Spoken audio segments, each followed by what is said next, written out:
Hey everyone, Florentine Yu-Gi-Oh here, and yes, it's finally time for the update of the Orichalcos challenge. I want to address a few things before I get into this deck regarding this challenge. For those of you who are new, the Orichalcos challenge was a challenge originally invented by MCL40 using the Orichalcos cards from the anime, as well as banned cards and custom cards in order to kind of put a twist on a fun casual game. You know, the premise of the challenge is that you defend your soul from the Orichalcos. And you record the duel and see what happens. Now, as I eventually adapted this challenge as well, it's actually the mainstay of the channel. So it's been a fun ride with this deck. However, I've kind of hit a creator's block when developing new cards for the deck and trying to evolve it with the new summoning mechanics getting released and cards getting errated and you know, just the link mechanic is I kind of lost interest and inspiration. So I decided to do for this new format upcoming winter 2018. I decided to kind of go back to basics and just run the original Orichalcos deck with a few modern twists, because obviously there's like card erratas and stuff like that since the original deck was created. I decided to go back to basics and play most of the original cards that MCL40 had in his design, as well as a few modern twists to kind of help adapt to the new format since then. So this deck runs some pretty busted cards, but it's a challenge. You know, it's supposed to be. See, the way I was designing cards is I was basically trying to always beat the meta. When I was kind of making the deck impossible, or just it was a hard balance between trying to make the deck like hard but not impossible. And I feel just going back to basics, kind of resetting it back to an older format, an older build, is a good way to just catch my breath and get a good breath of fresh air to the challenge. So this is the Orichalcos deck. It's kind of a remastered old build for this upcoming winter 2018 format. So like I said, this is purely a fun deck. As you can see, there are fake cards and whatnot in here. So I think it's time we finally showed you the deck. And for those who are new to the channel, I do accept challenges in person, which, you know, over the internet, that's not really hard. That's pretty hard to do, but at like tournaments and stuff. But I'll also do the challenge over webcam on Skype or Discord. So I'll leave my information in the description so you can contact me if you want to take this deck on. There are some cards in here that are like signature to MCL40's version of the deck.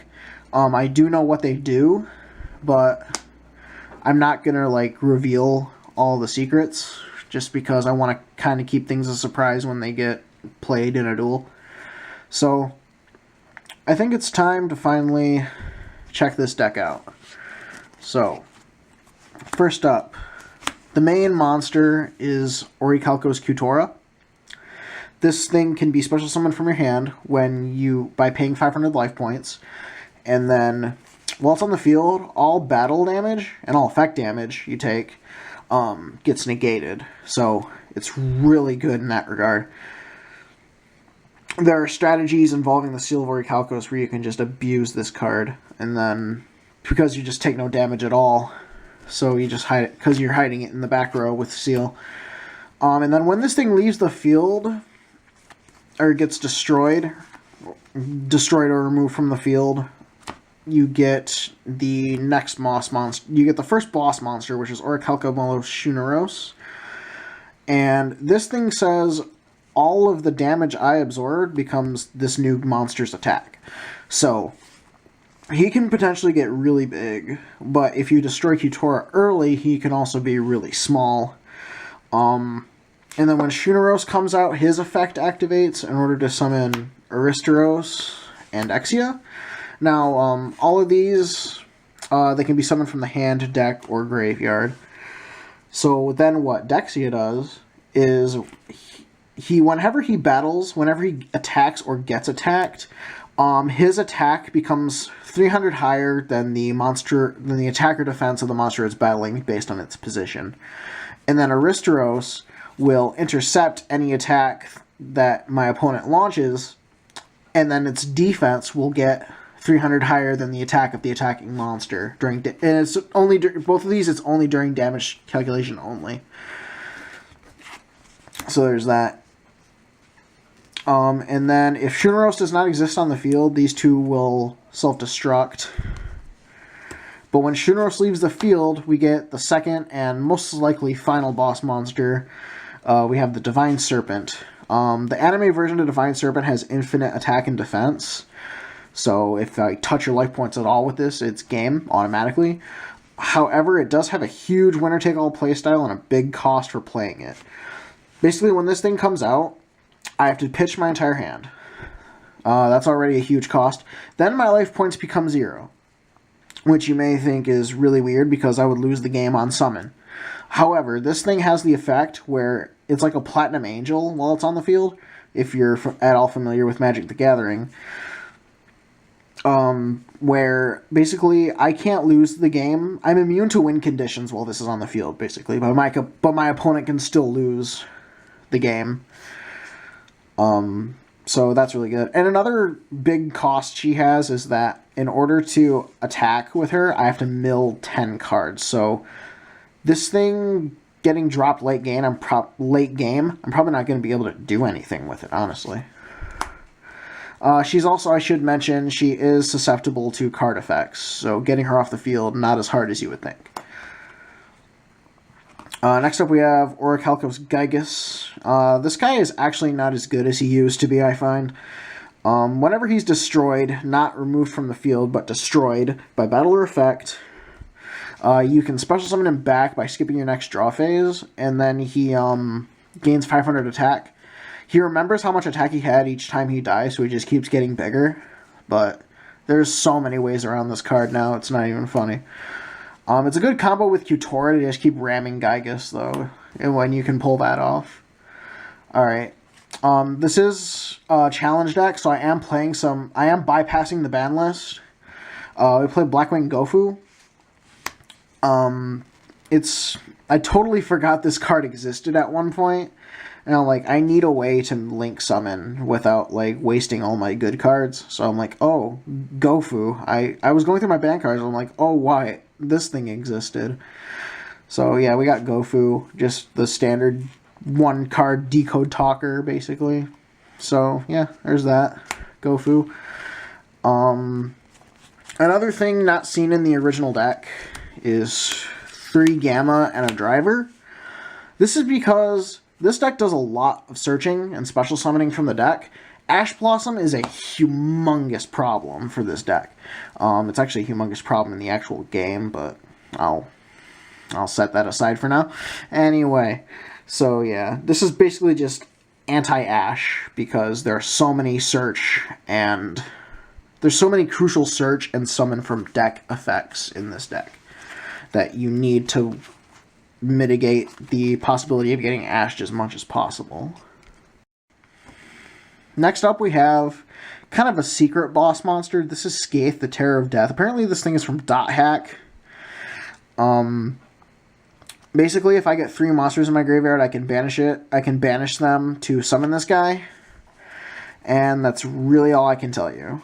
He's got, if you want to try and read him, be my guest, his attack and defense are 3,000, 2,600. He's a level 10 Dark Fiend. That is all I can tell you.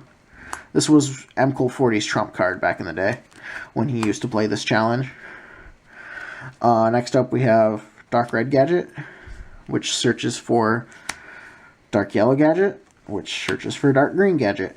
And all these gadgets have additional effects, as well as just their search effects. So that's pretty cool. And, oh, what was I going to say? I play this as a homage to both the original creator of the challenge, MGoal40, but also as a homage to my cousin, because his favorite deck is his Machina Gadget deck, as you've seen on the channel. So these are more homage to my cousin than MGoal40, but yeah, there's the Dark Gadgets. And then our last monster is Mirror Knight Calling. He, oddly enough, didn't play this until really late in his challenge. He actually... This was, like, in one of his last videos. But enough about MGoal40. This is my challenge. This is my version of the deck. So, Mirror Knight Calling. When this thing is ritual summoned, you get these 4 tokens on the field. And, yeah, spawning 4 tokens is pretty broken nowadays because of link summoning. But you don't want to link summon with these, because when these tokens come into play, they get a shield counter. And then when they battle an attack position monster that has a shield counter, they copy the attack of the monster they're battling. And then if they would be destroyed by battle or card effect, their shield counter goes away instead. So you can just point for point anything. And it's just great. And they stay on the field. And Mirror Knight Calling has another effect while the ritual monster's on the field. Once per turn, you can replace the shield counters. And a cool thing I wanted to mention with this this mechanic is that, you know how in the show Darts, when the Mirror Knights lost their armor, they revealed that they were the souls of Yugi and Yugi's friends? Well, like I said, the whole premise of this challenge is to defend your soul, and when I get a soul, it becomes one of my Mirror Knights. I'll show you this one. These are all guys that like locals and stuff, just because I haven't really gone to any major tournaments in a while. So,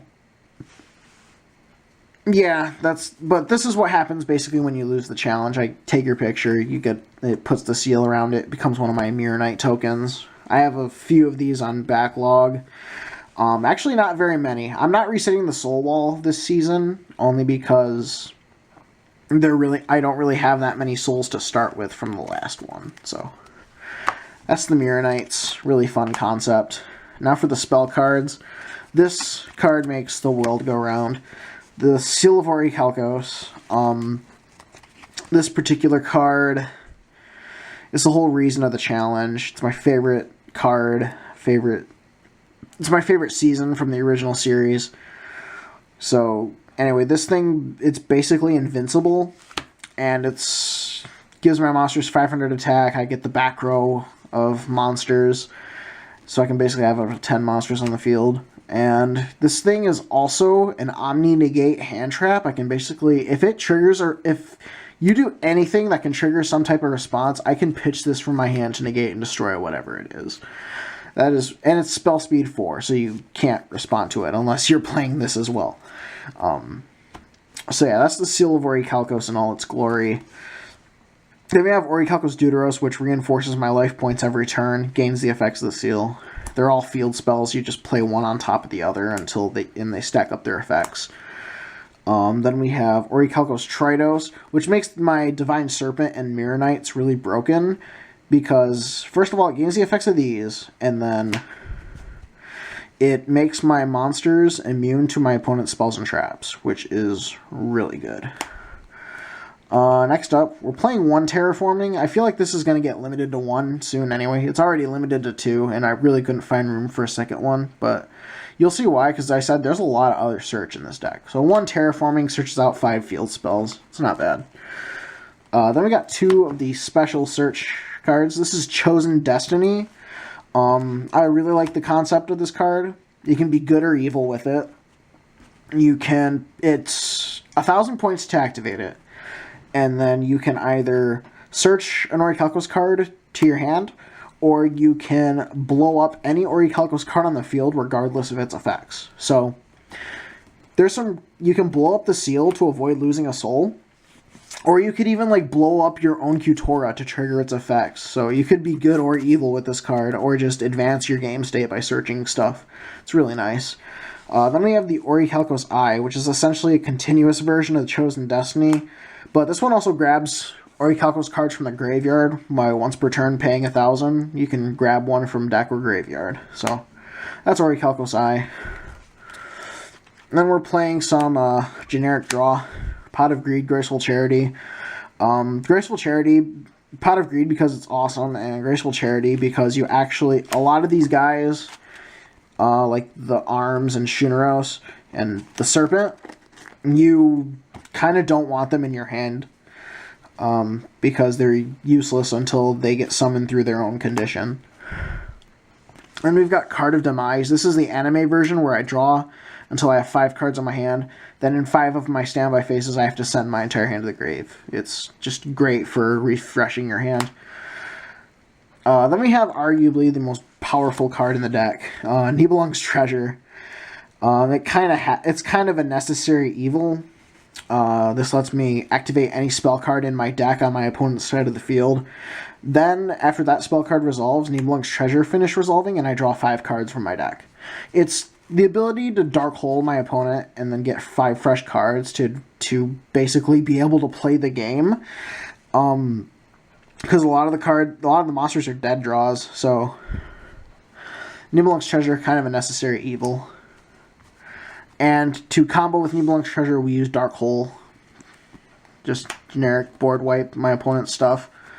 My other board wipe is Harpy's Feather Duster. Not running Heavy Storm, couldn't find the room for it. Plus, there aren't that many back row heavy decks right now. At least I don't think so. Then we've got Monster Reborn, Generic Revival. Illusion Gate. This is a board wipe card, but it's also a revival card. And it's a very costly one, but very powerful. It's a Regeki first. So I activate this, destroys all my opponent's monsters. Then I get to take a monster from my opponent's graveyard and summon it to my side of the field, ignoring its summoning condition. So I get your boss monster, which is really nice. But at the end of the turn this card is activated, I lose 90% of my life points. So it's like, you better win that turn. So that's Illusion Gate. And then we've got Orichalcos Mirror as the last spell in the main deck. This is the ritual spell for the only ritual monster in the deck. And an interesting thing about Orichalcos Mirror is that it can be ritual summoned from the deck with this card, which is really nice. But the ritual monster is dead in the hand because it can only come from the deck. Now for the traps, we only run 4, and that is 3 Torrential Tributes. Like I said, Crush Card and Ring of Destruction used to be running here, but ever since they got errated, but they've been errated since the original version of this deck. So I did have to make some changes there. I'm still going to be playing by most current erratas, at least. So yeah, there's that. And then we have Prophecy, which is a pretty interesting card. Basically, when my opponent is about to summon a monster, I declare if its attack is going to be 2,000 or higher or lower. And if I guess right, that monster's summon is negated and it's added to my hand. So if it's an extra deck monster, it goes to my extra deck, which is pretty interesting. I just got to remember to give it back. So then we've got the extra deck, which is Omega for the Gammas, Link Haribo, Link Spider, and Decode for Gofu, Utopia, Exciton Knight, Shockmaster, and then we get into some custom stuff. This is Dark Gear Gigant X. Because we're running Dark Gadgets, I figured, yeah, it's got to be in here. It's 2 level 4 Dark Monsters. I can detach 1 to search an Orichalcos card. That's really about it. It's a pretty simple effect, so I thought I'd explain it. Then we have Orichalcos Sealed Utopia. A lot of the monsters in here are basically just to get rid of dead hands. Like, Sealed Utopia has effects that it can be summoned from the extra deck by its own condition. Then we also have Kirito, which is a very interesting card. Not going to reveal its effects. Orichalcos and Tuneric. This card is insane. It does require me to have 2 Orichalcos monsters in grave and a free link point now. So he's not as insane as he used to be. Then we have 3 copies of Chicken. These are basically just free chump blockers, essentially, which you'll get to see if they ever get summoned, which they most likely will. Side deck now. The Great Leviathan. Basically my god card, but can't find room in the main deck for it. It's also just a dead draw. He's really busted when he hits the field, but it's just really hard to put him on the field. Then for some fun cards, we have Slifer the Sky Dragon, Malefic, and Malefic Slifer the Sky Dragon. Just some fun stuff to try out, I guess. Then we got Heavy Storm. Couldn't find room for it in the main deck. Bishop of the Time Goddess was played in the original version of this deck. With Gammas and the Mirror Knights and stuff, I just couldn't find room for it, so it's relegated to the side deck right now. Sharingan. You will be, as Robbie Cole stated, you're really lucky if this card gets played against you, because it does some pretty cool stuff. And we've got 2 Called by the Grave. I just couldn't find room for them in the main deck. Then we got these 2 cards. I'll just say, these cards are really good. You don't want me to play these against you. I basically bring these out as a last resort, because the challenge is a best of 3 match unless the Orichalcos is activated. Then it becomes a match winner for whoever wins that duel, because you get the soul. So yeah, I'll just say these particular cards are part of a series called the Seal series, and each one summons token monsters, and these token monsters do kind of defy the logic of actual tokens. This one summons 2 tokens, this one summons 1, but the tokens are very interesting. Like, I'll just show them off really quick. We got dark pink and dark purple gadget, and we have this thing, which is really nice.